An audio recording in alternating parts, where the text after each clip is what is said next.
Olá, bom dia. Eu sou a aluna Nara Suzane e hoje nosso assunto é sobre ligações químicas, da nossa disciplina de Química Geral e Inorgânica. Então, o conceito. As ligações químicas são uniões estabelecidas entre os átomos para formar moléculas, que consistem a estrutura básica de uma substância ou composto. Os átomos destes elementos químicos, ao se unirem por meio de ligações químicas, formam a grande diversidade de substâncias químicas que existem em nosso planeta. A energia armazenada por essas ligações, somada à rede molecular do conjunto, determina a estabilidade dos compostos formados. A ligação química, ela irá se formar se houver uma queda de energia total do sistema, favorecendo a formação de um novo composto. Ou seja, há uma queda da variação de energia. Então, aqui a gente fala sobre energia livre de Gibbs, dos produtos em relação aos reagentes. Portanto, Gibbs descobriu que quando uma reação química espontânea ocorre, parte da energia liberada, reação exotérmica, sempre é utilizada para reorganizar o sistema. Então, aqui a gente vai falar sobre a entropia, né? Que a entropia dentro da termodinâmica é quando existe um grau de desordem nas partículas. Então, dentro da física a gente estuda isso e dentro da química, com as ligações químicas, a gente também, inevitavelmente, também estuda. Então, utilizada para reorganizar o sistema, reorganizar os átomos. Essa parte da energia depende da temperatura em T e do nível de desorganização dos átomos, que é ΔS. Então, aqui temos o conceito de entropia e também temos a fórmula de Gibbs que é utilizada. Então, a entropia está relacionada com o número de configurações ou arranjos de mesma energia que um dado sistema pode assumir. Apenas os chamados gases nobres inertes e os metais em estado gasoso apresentam estrutura interna estável, caracterizada por átomos isolados. Então, dentro das ligações químicas, a gente também estuda a regra do octeto, que seria essa, surgiu a partir da observação dos gases nobres e algumas características, como, por exemplo, a estabilidade dos elementos, que apresentam 8 elétrons na camada de valência, e existem algumas exceções para essa teoria, como, por exemplo, o hidrogênio e o hélio, que se estabilizam com 2 elétrons na última camada. Ainda temos o caso do carbono, que é um elétron tetravalente, pode realizar mais de 4 ligações, e além de todos os átomos que pertencem à família 14, de número 14, que é o carbono, o silício, o germânio, o estânio, o plomo e mais esse outro aí que eu não estou conseguindo ler o nome. Então, sendo assim, encontra-se no eixo central dessa regra. Então, aqui nós temos a família do carbono, tá? Família 14, e de número 14, e aqui nós temos um exemplo de ligações químicas de dióxido de carbono, o átomo central rodeado de 8 elétrons, e de acordo com a regra do octeto, formando uma molécula estável. Continuando. Então, as representações de Lewis. Baseado na distribuição eletrônica da camada de valência de cada átomo, a notação de Lewis é uma forma de representar ligações químicas de maneira bem detalhada. Baseia-se na teoria de que certos átomos podem alcançar a estabilidade por compartilhamento de elétrons, ficando com uma estrutura estável, igual a de um gás nobre, ou seja, com 8 elétrons na última camada. No caso mais simples da molécula de hidrogênio, os 2 elétrons provenientes, um de cada átomo, deixam de ser propriedade exclusiva de cada átomo e passam a ser compartilhados igualmente entre os núcleos. Então, aqui nós temos um exemplo. Cada ponto isolado representa um elétron desemparelhado que está apto a fazer uma ligação química e cada par de elétrons é considerado não ligante. E só em certas condições pode fazer ligações químicas, ok? Aqui nós temos a tabela periódica com a representação dos elétrons de valência dos principais grupos. Então, observe que todos os átomos de gases nobres possuem 8 elétrons na última camada de valência, né? Então, exceto o hélio, que é apenas 2. Essas distribuições dos gases nobres representam camadas eletrônicas completas. Cada átomo dos grupos anteriores necessita de elétrons para atingir a configuração eletrônica de valência e um gás nobre faz por meio de ligações de outros elementos. Então, aqui nós vamos falar sobre os tipos de ligações químicas e a primeira aqui é a ligação iônica. Então, a ligação iônica é um tipo de ligação que ocorre através da permuta, ou seja, da doação e recepção de elétrons entre os átomos participantes e está baseada na atração eletrostática entre dois íons carregados com cargas opostas. Então, aqui nós temos um exemplo, que é o cloreto de sódio.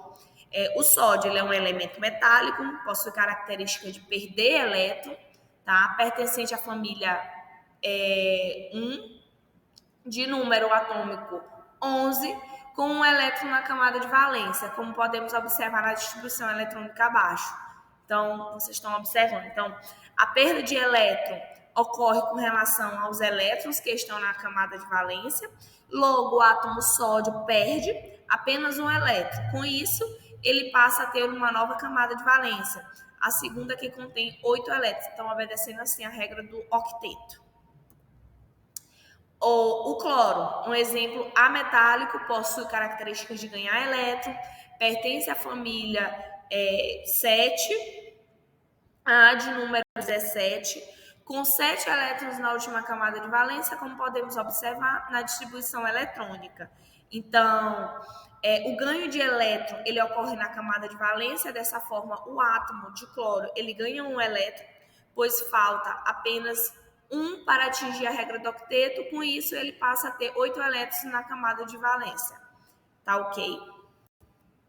Então, uma observação é que assim, de forma geral, seguindo a regra do octeto, na ligação iônica, o metal, ao perder seus elétrons na camada de valência, torna-se estável, pois passará a ter uma nova camada de valência com 2, desde que seja no primeiro nível, os 8 elétrons, ou 8 elétrons. Com os ametais ou hidrogênio não é diferente, pois ao ganhar elétrons passarão a ter 2 ou 8 elétrons na camada de valência. As substâncias iônicas, elas são sólidas, tá? A temperatura, isso aqui é uma das características, as propriedades físicas das substâncias iônicas. Então, elas são sólidas, temperatura ambiente e possuem elevados pontos de fusão. No estado sólido, essas substâncias não conduzem eletricidade, entretanto, se estiverem fundidos ou dissolvidos em água, revelam-se bons condutores elétricos. Uma parcela significativa dessas substâncias é solúvel em água. No entanto, essa característica encontra numerosas exceções. As substâncias iônicas apresentam baixa tenacidade, não são ductíveis, nem maleáveis e apresentam um aspecto cristalino e permitem a passagem de luz. Também as principais propriedades físicas das substâncias: altos pontos de fusão e ebulição, condutividade elétrica, quando fundidos e dissolvidos em água, solubilidade em água, tá? A maioria apresentam um aspecto cristalino, são sólidos e possuem brilho, a maioria. Exemplos: temos o cloreto de sódio, sulfeto de cálcio, óxido de potássio, fluoreto de lítio e carbonato de sódio. Estrutura iônica. Os compostos iônicos no estado sólido, eles formam uma estrutura iônica contínua em um cristal iônico. A forma mais simples de cristal iônico é um sistema cúbico, tá? Como vocês estão observando aqui do lado. Dessa forma, todos os átomos estão posicionados nas extremidades de um cubo, quando todos os íons têm aproximadamente o mesmo tamanho. Eles podem formar uma estrutura diferente na camada cúbica de face centrada. Ligações covalentes. Então, quanto às ligações covalentes, tá? É uma ligação covalente, os átomos estão ligados por compartilhamento de elétrons entre os elementos envolvidos. Na ligação covalente, a geometria molecular de cada átomo é determinada pelas regras de teoria de repulsão eletrônica do par de valência, enquanto que os materiais, né?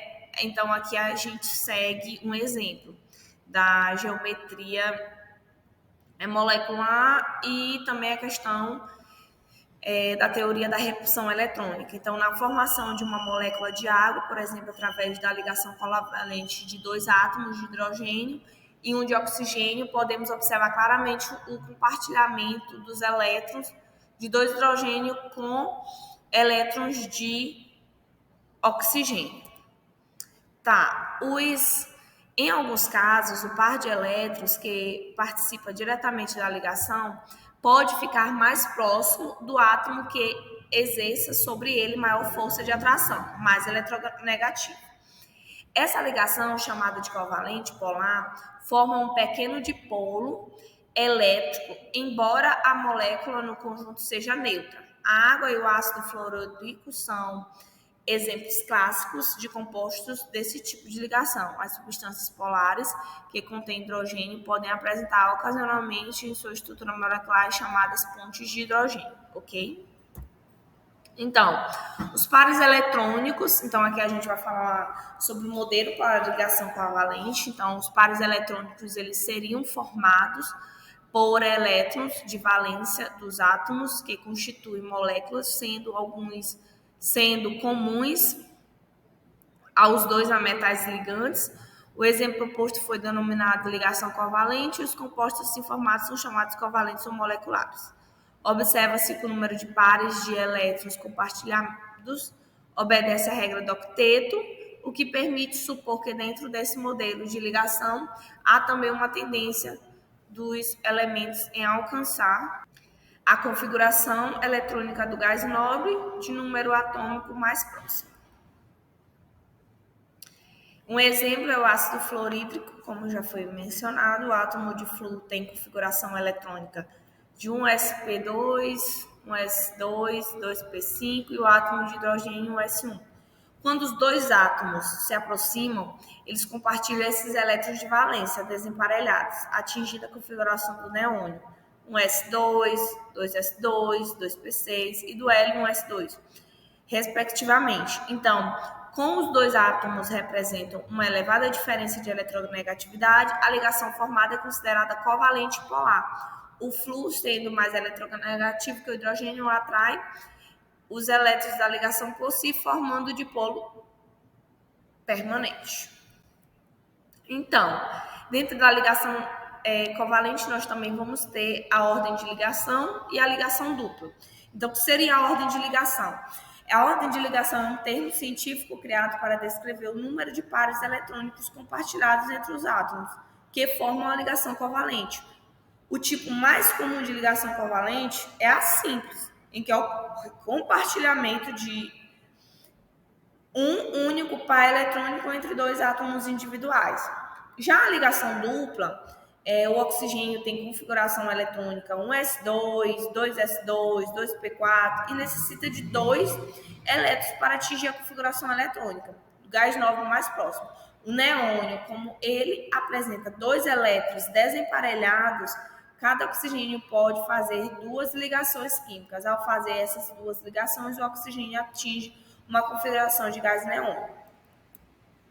Já a ligação tripla, que também se encontra dentro da ligação covalente, no caso do ácido acianídrico, o átomo que mais pode fazer ligações é o carbono, e que é mais eletropositivo que o nitrogênio será o átomo central. Então, esta ocorrência é baseada no fato de que, por ser mais eletropositivo, o carbono tem mais facilidade de compartilhar os seus elétrons com os átomos periféricos. E já temos também a ligação coordenada. A ligação coordenada ela é um tipo especial de ligação covalente, caracterizada pelo compartilhamento de elétrons e que ocorre quando um átomo fornece os dois elétrons da ligação. É um tipo de ligação muito semelhante à covalente, pois há compartilhamento de elétrons. E as pontes de hidrogênio, tá? Elas são conhecidas como ligações de hidrogênio. As pontes de hidrogênio são importantes. Interações que ocorrem entre o átomo de hidrogênio e dois ou mais átomos próximos, de forma que o hidrogênio atua como elo entre os átomos com os quais interagem. São as interações intermoleculares mais intensas, tanto sob o ponto de vista energético, quanto sob o ponto de vista de distâncias interativas. Então, aqui nós temos um modelo, um exemplo dos átomos dessas ligações de hidrogênio, tá? Dentro de um cubo. E dentro das pontes de hidrogênio, nós também temos nas moléculas são formadas por átomos de hidrogênio unidos a elementos com forte afinidade por elétrons. Os átomos de hidrogênio são atraídos simultaneamente por vários outros átomos e formam as chamadas pontes de hidrogênio. A ligação no hidrogênio é um dos casos especiais da tabela periódica, pois na ligação covalente ou na iônica o hidrogênio fica instável, apenas com 2 elétrons na sua camada de valência. O átomo de hidrogênio, em vez de se unir a um só átomo de hidrogênio, ele pode se unir simultaneamente com 2, então formando entre eles uma ligação. Essa ligação especial é chamada ponte de hidrogênio e se forma, contudo, com os elementos muito eletronegativos. Então, pois gera uma separação de cargas que favorece este fenômeno. E é isso, muito obrigada.